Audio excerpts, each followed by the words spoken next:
आणि चिन्हाच्या संदर्भातली ही सुनावणी आता सुरू झालेली आहे। तर आजच्या सुनावणीकडे संपूर्ण राज्याचं राजकीय वर्तुळाचं लक्ष लागलेलं आहे। कशा पद्धतीने आता दोन्ही बाजूने युक्तिवाद केले जातात आणि काय बाजू मांडली जाते, कोणत्या पुराव्यांचा दाखला दिला जातो हे पाहणं देखील तितकंच महत्त्वाचं आहे। निवडणूक आयोगाची भूमिका या सगळ्यामध्ये नेमकी काय आहे हे पाहणं देखील महत्त्वाचं असेल। राजकीय वर्तुळाचं या सुनावणीकडे आता लक्ष लागलेलं आहे। तर शिवसेना पक्ष आणि चिन्हाच्या संदर्भातली ही सुनावणी आता सुरू झालेली आहे। पुढच्या काही वेळामध्ये आता युक्तिवादाला देखील सुरुवात होईल। कशा पद्धतीने युक्तिवाद दोन्ही पक्षकारांच्या बाजूने केला जातो हे पाहणं महत्त्वाचं आहे। ठाकरेंची बाजू हे कपिल सिब्बल मांडतायत। कपिल सिब्बल यांनी काल देखील जोरदार युक्तिवाद केलेला होता। आज शिंदेंच्या वकिलाच्या माध्यमातून युक्तिवाद होण्याची शक्यता आहे। कपिल सिब्बल यांनी जे मुद्दे उपस्थित केलेले होते ते मुद्दे खोडून काढण्यासाठी आता शिंदेंचे वकील प्रयत्न करतात का हे पाहणं महत्त्वाचं आहे। शुभम उमाळे आमचे प्रतिनिधी जोडले जात आहेत, मी थेट त्यांच्याकडे जातोय। शुभम, आजच्या सुनावणीकडे आता राज्याचं लक्ष लागलेलं आहे। काल देखील जोरदार युक्तिवाद झाला, तसाच युक्तिवाद आज होण्याची शक्यता आहे का?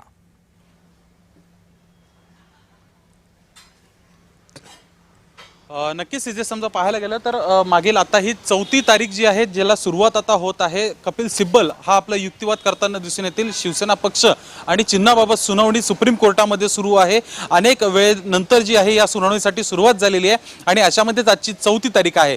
मागील 3 तारखांमध्ये कपिल सिब्बल यांच्या मार्फत उद्धव ठाकरे यांचं पारडं जे आहे ते मजबूत करण्याचं काम हे सिब्बल यांनी केलं होतं आणि साधारणतः 3.25 ते 3.5 तास 3.25 ते 3.5 तासांचा युक्तिवाद हा त्यांच्याकडनं करण्यात आला होता। आता पुन्हा एकदा सुप्रीम कोर्टामध्ये सुनावणीसाठी सुरुवात झालेली आहे आणि सिब्बल हे आता पुन्हा एकदा संपूर्ण युक्तिवादासाठी जो आहे तो त्यांनी आता सुरुवात केलेला आहे। इतकंच नाही तर युक्तिवादाला सुरुवात झालेली आहे आणि पुन्हा एकदा त्यांनी काही कागदपत्र जे आहेत ते देखील कोर्टापुढे सादर केलेले आहेत आणि याच सगळ्या संदर्भात जे आहे आता नेमकं कोर्ट काय बोलतं हे पाहणं महत्त्वाचं असणार आहे। अर्थातच ज्यानुसार हे सर्व युक्तिवाद सुरू आहेत मागील 3 दिवसांपासून, अर्थातच मागच्या आठवड्यातले 2 दिवस आणि कालचा 1 दिवस, तर आजचा 4था दिवस आहे। आज असे कोणते मुद्दे उपस्थित करतात ज्यामुळे एकनाथ शिंदे यांच्या अडचणीत वाढ होऊ शकते। इतकंच नाही तर त्यांची वकिलांची टीम आहे त्यांच्यामध्ये देखील कोणत्या अडचणींमध्ये वाढ होऊ शकते हे पाहणं अत्यंत महत्त्वाचं असणार आहे। सिब्बल यांचा आज युक्तिवाद संपतो का याच्याकडे देखील सगळ्यांचं लक्ष आहे। आणखी सिब्बल यांचा युक्तिवाद संपल्यानंतरच जे आहे शिंदेंचे वकील जे आहेत युक्तिवाद करताना दिसून येतील। शुभम, नक्कीच आपण पाहतोय कपिल सिब्बल यांनी जे महत्त्वाचे मुद्दे उपस्थित केलेले होते ते मुद्दे खोडून काढण्यासाठी शिंदेंचे वकील आज कोर्टासमोर प्रयत्न करतील का?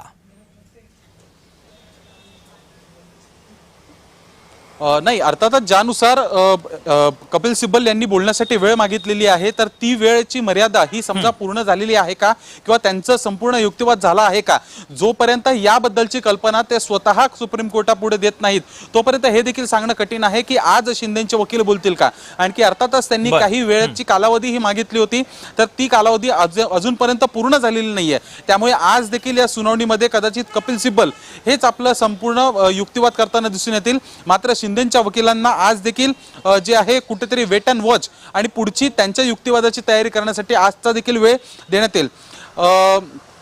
इतकंच नाही तर कपिल सिब्बल यांचा आता युक्तिवाद जो आहे तो सुरू झालेला आहे। अशामध्येच पाहायला गेला तर कपिल सिब्बल यांनी कलम घटना 29 चा दाखला जो आहे तो त्यांनी या ठिकाणी दिलेला आहे आणि काही कागदपत्र हे देखील कोर्टापुढे सादर केलेले आहेत।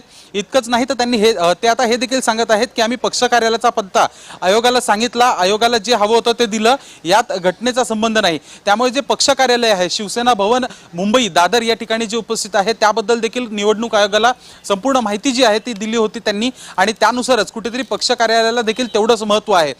नेमकं आता पाहायला गेलं तर पक्ष कार्यालय इतकीच अपडेट आपल्यापर्यंत येत आहे तर ते नक्कीच शिवसेना भवन याबद्दल आहे की विधिमंडळ पक्ष कार्यालय जे विधान भवन मध्ये आहे त्याबद्दल आहे की अजून एक कार्यालय जे मंत्रालयाच्या समोरच्या बाजूला जे शासकीय बंगले त्यामधलं होतं, याचा अनुमान लावणं सध्या तरी कठीण आहे।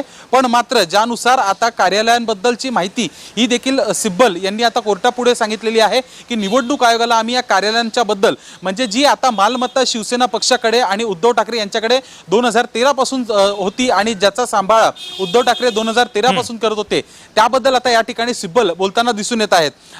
इतकंच नाही तर आयोगाने कागदपत्र कागदपत्र जे आहेत आयोगाचे आयोगापुढे सादर केलेले त्याबद्दल देखील ते या ठिकाणी उल्लेख केलेला आहे आणि इतकंच नाही तर मग त्यांनी कोर्टाला कागदपत्र दाखवायची जी होती ती देखील दिलेली आहेत, निवडणूक आयोगाला देखील दाखवलेली आहेत आणि अशामध्येच कोर्ट याच्यावर काय म्हणतं हे पाहणं महत्त्वाचं असणार आहे. अजून एक मुद्दा या ठिकाणी आता समोर आलेला आहे सिद्धेश, की नेते उपनेते कसे निवडले गेले, नेमकी यांची निवड कशा पद्धतीने करण्यात आली याच्यावर देखील आता प्रश्न जो आहे तो कपिल सिब्बल यांनी युक्तिवादादरम्यान उपस्थित केलेला आहे आणि त्याच्याबद्दलची जी त्यांच्याकडे असलेली माहिती आहे ती देखील कोर्टापुढे त्यांनी सादर केलेली आहे. त्यामुळे नेते उपनेत्यांची निवड शिंदेकडनं कशा पद्धतीत करण्यात आली होती हा संपूर्ण उठाव जो त्यांनी केला होता त्यानंतर त्याबद्दल ते देखील सांगत आहेत. त्यामुळे मागील 3 सुनावण्या आणि आजच्या सुनावणीमध्ये एकूण एक बारीक माहिती जी सिब्बल यांच्यापर्यंत आहे ते ती कोर्टाला सांगण्याचा प्रयत्न करत आहेत आणि याचमुळे कुठेतरी शिंदे हे आता कशा पद्धतीने शिंदेचे वकील कशा पद्धतीने पुढचा युक्तिवाद करतात हे पाहणं तेवढंच महत्त्वाचं असेल. सिद्धेश, अगदी शुभम, आपण पाहतोय कपिल सिब्बल यांनी काही कागदपत्र सुद्धा कोर्टाच्या समोर सादर केलेले होते. ते कागदपत्र नेमके कोणते होते आणि पुढचा महत्त्वाचा मुद्दा म्हणजे निवडणूक आयोगाला काही निर्णय घेण्याचा अधिकार नाहीये असं देखील त्यांनी अधोरेखित करताना म्हटलेलं होतं. तो नेमका मुद्दा काय होता? अर्थातच आता त्यांनी कागदपत्र बेंच समोर काय ठेवले याबद्दल मी इथे सांगणं हे फार कठीण आहे आणि न्यायप्रविष्ट भाग देखील आहेत, त्यामुळे त्याचा देखील कुठेतरी मान राखणं हा आपल्याला गरजेचा असतो. त्यामुळे नेमका आता त्यांनी कोणत्या प्रकारचे कागदपत्र सादर केलेले आहेत ते नेमके कोणाचे आहेत, एकनाथ शिंदे यांच्या बाजूचे आहेत जे त्यांनी पक्ष नवीन स्थापन करताना किंवा ज्यावेळेस पक्षाचं चिन्ह त्यांना दिलं त्यावेळेसचे होते, की मग जुने काही दस्तावेज आणि जुने काही पुरावे जो पक्ष उद्धव ठाकरे यांच्याकडे होता त्याबद्दलचे दिलेत हे सांगणं फार आता या ठिकाणी आणि या वेळेला कठीण आहे. अशामध्ये समजा पाहायला गेलं तर अधिकची माहिती आल्यानंतर किंवा ज्यावेळेस प्रत्येक तारखेनंतर संजय राऊत असतील किंवा मग नरेश मस्के असतील हे दोन्ही जण आपापली बाजू जी आहेत माध्यमांसमोर मांडत असतात त्यावेळेस समजा त्यांनी याबद्दल अधिकची माहिती दिली तर एक अंदाज लावण्यात येऊ शकतो की नेमके कोणते कागदपत्र आणि नेमक्या कोणते पुरावे हे आता सुप्रीम कोर्टापुढे त्यांनी दिलेले आहेत. इतकंच नाही तर ते हे देखील बोलत आहेत की आयोगाकडे संपूर्ण प्रकारची पोचपावती जी आहे ती देखील आम्ही दिली होती, आयोग कागदपत्र पाहतही नाही आणि आम्हाला प्रश्न करतात. हा एक महत्त्वाचा मुद्दा पुन्हा एकदा निवडणूक आयोगाच्या विरोधात कपिल सिब्बल यांनी आज पुन्हा एकदा सुरुवातीपासूनच जे प्रत्येक सुनावणीच्या वेळेस ते करत आहेत ते आता या ठिकाणी दिसून येत आहे. निवडणूक आयोगाच्या विरोधात त्यांनी आता अजून एक मुद्दा या ठिकाणी समोर कोर्टापुढे मांडलेला आहे की आयोग जे आहेत कागदपत्र पाहतही नव्हते आणि प्रश्न जे आहेत ते त्यावर करत होते. त्यामुळे एकीकडे कोणत्याही प्रकारचा अभ्यास न करणं किंवा कोणत्याही प्रकारची माहिती लेखी स्वरूपातली याचा कोणतंही त्यांच्याकडे स्वतःकडे ते माहिती घेत नव्हते पण मात्र फक्त प्रश्न करत होते असं सिब्बल या ठिकाणी म्हणत आहेत. इतकंच नाही तर 23 जानेवारीच्या पक्ष संघटनात्मक निवडणुकीची माहिती ही देखील आता सिब्बल यांनी आयोगापुढे दिली आहे. त्यामुळे 23 जानेवारीला जी पक्ष संघटनेची बैठक संपन्न झाली होती आणि या बैठकीमध्येच निवडणुकीची जी माहिती आहे ती देखील त्यांनी आता या ठिकाणी पुढे दिलेली आहे. सिद्धेश, अगदी शुभम, सगळ्यात महत्त्वाचं म्हणजे आता निवडणूक आयोगाच्या बद्दल देखील आता कपिल सिब्बल हे ताशेरे ओढताना दिसत आहेत आणि अनेक सवाल देखील त्यांनी उपस्थित केले. आता या सगळ्या सुनावणीमध्ये निवडणूक आयोगाची भूमिका किती महत्त्वाची आहे?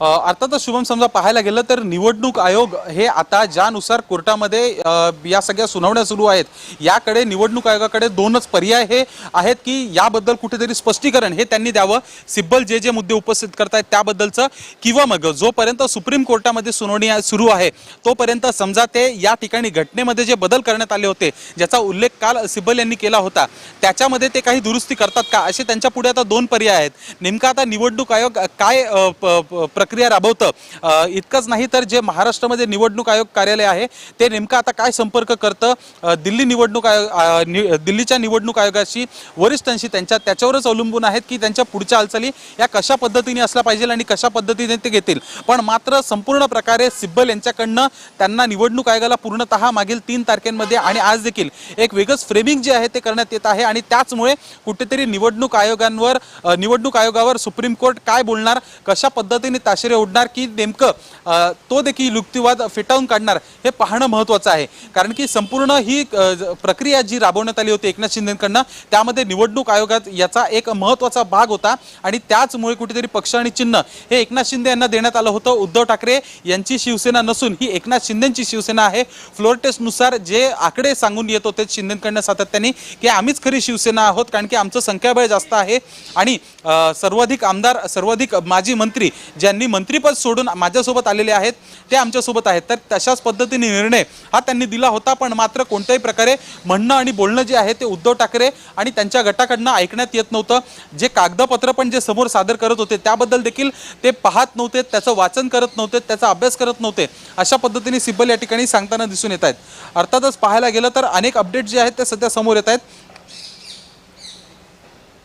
जी शुभम, मी पुन्हा एकदा तुमच्याकडे पुढचे तपशील घ्यायला येते. सध्या महत्त्वाचे काही अपडेट समोर येत आहेत ते आपण प्रेक्षकांना सांगूयात. माहिती नाही ही आयोगाची भूमिका चुकीची असल्याचं सिब्बल यांनी त्यांच्या युक्तिवादात म्हटलंय. आयोगानं कागदपत्र सुद्धा तपासली नाहीत असं सिब्बल म्हणतात. कागदपत्र सिब्बल यांनी कोर्टामध्ये सादर केलेली आहेत असा सुद्धा मुद्दा आता समोर आलाय. नेते उपनेते कसे निवडले या संदर्भातला प्रश्न सुद्धा उपस्थित केला गेलेला आहे. 2018 मध्ये झालेले बदल आयोगाला कळवले, आयोगाला दिलेली पोचपावती आहे असं सुद्धा सिब्बल यांनी म्हटलेलं आहे. उद्धव ठाकरेंनी केलेले बदल वेळोवेळी आयोगाला कळवले गेले. काही नेते निवडले, काही नियुक्त केले असं सिब्बल यांनी म्हटलेलं आहे. 27 तारखेच्या पत्रात नेते आणि नियुक्तीची माहिती दिली गेली आहे. आयोग कागदपत्र पाहत नाहीत, आम्हाला विचारतात असं सिब्बल यांनी म्हटलंय. आमच्या पत्रामध्ये शिवसेना पक्षप्रमुख असा स्पष्ट उल्लेख आहे असं सुद्धा सिब्बल यांनी म्हटलंय. पुन्हा एकदा प्रतिनिधी शुभम उमाळे यांच्याकडे आपण जाऊयात. शुभम, पुन्हा एकदा सिब्बल यांच्याकडून आज जे मुद्दे उपस्थित केले जात आहेत आपण बघतोय, पुन्हा एकदा रोख निवडणूक आयोगाकडे आहे. म्हणजे आम्ही कागदपत्र सादर केली गेली किंवा वेळोवेळी माहिती दिली गेली तरी सुद्धा कागदपत्र पाहिली जात नाहीत आणि आम्हालाच त्या संदर्भात विचारलं जातं असा मुद्दा सिब्बल यांनी उपस्थित केलेला आहे.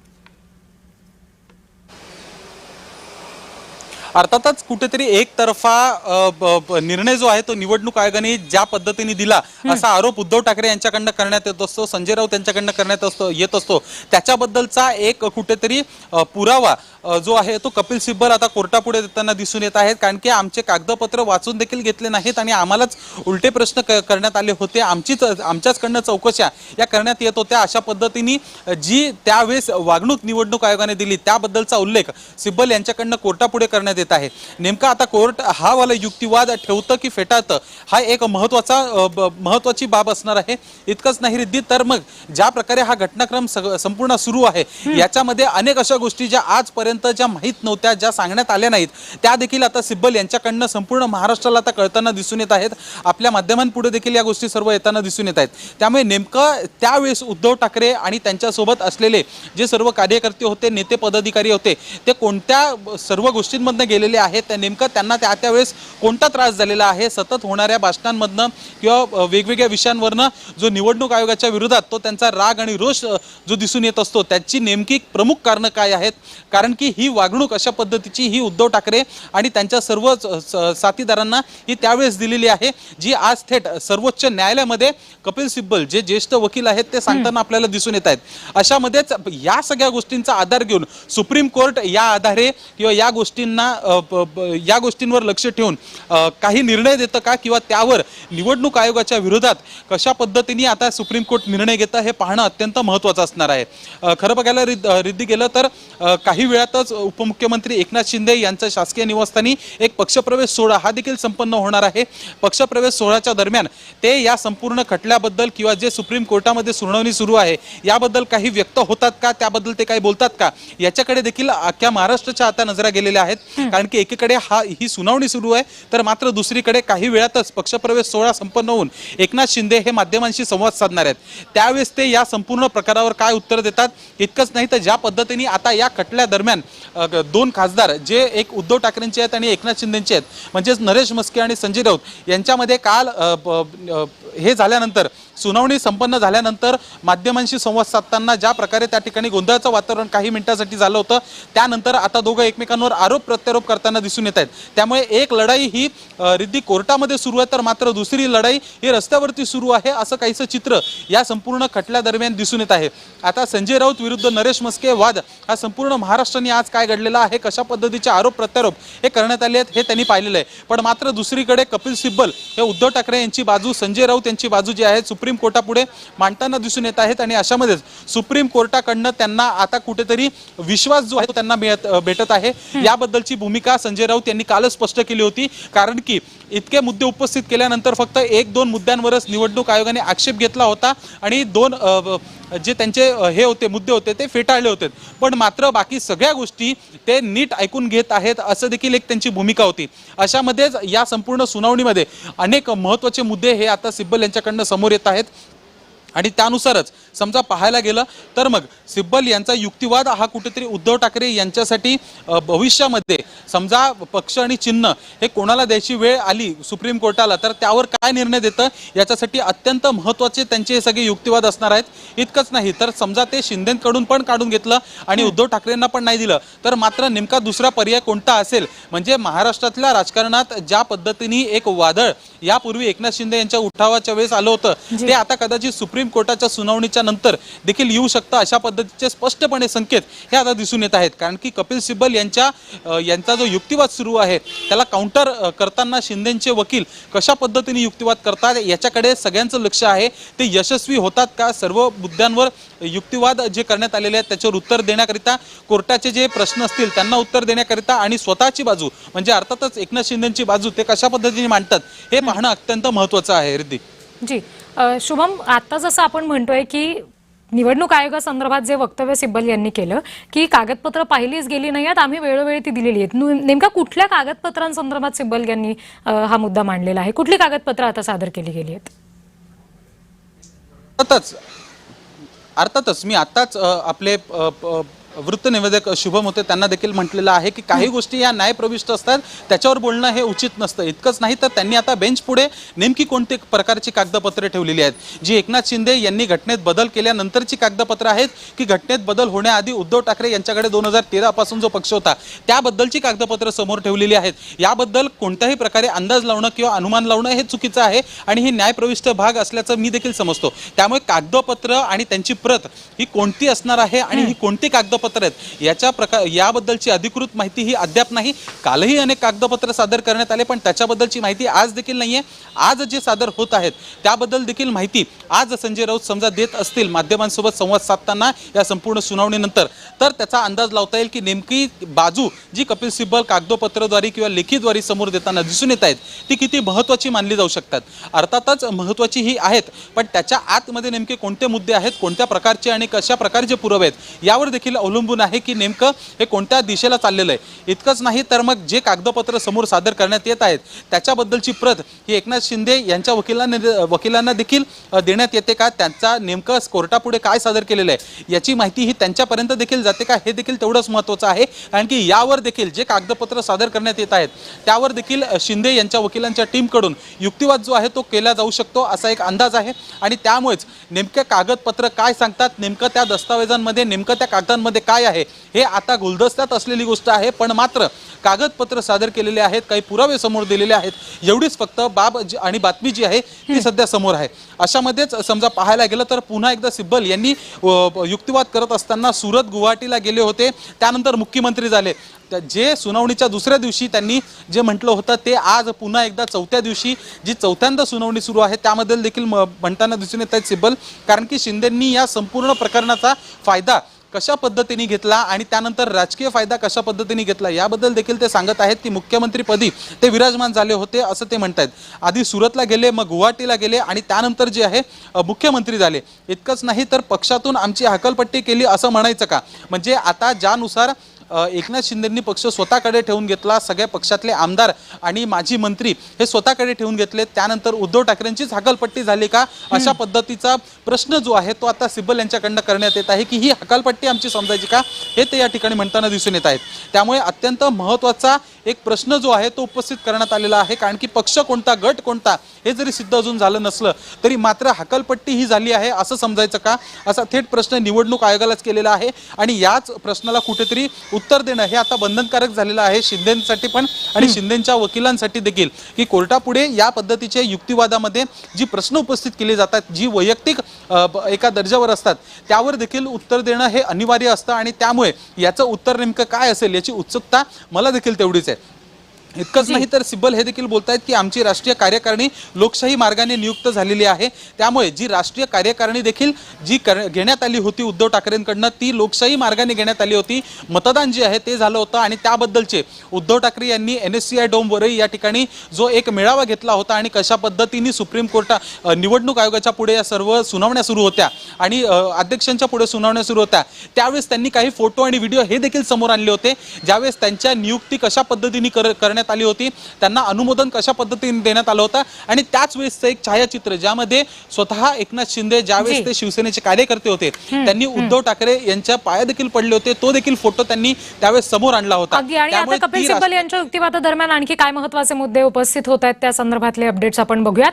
नेता हे पद पक्ष संघटनेतलं आहे असा युक्तिवाद कपिल सिब्बल यांनी केलेला आहे. शिवसेना पक्ष आणि चिन्हाची ही सुनावणी आहे, त्याच्यामध्ये कुठला युक्तिवाद ठाकरेंच्या वकिलाकडून म्हणजे सिब्बल यांच्याकडून केला जातोय ते आपण बघतोय. कपिल सिब्बल यांनी काही मुद्दे उपस्थित केलेले आहेत. नेता हे पद पक्ष संघटनेतलं आहे असं सिब्बल यांनी म्हटलेलं आहे. पुन्हा एकदा प्रतिनिधी शुभम या संदर्भात आपल्याला तपशील देतात. शुभम.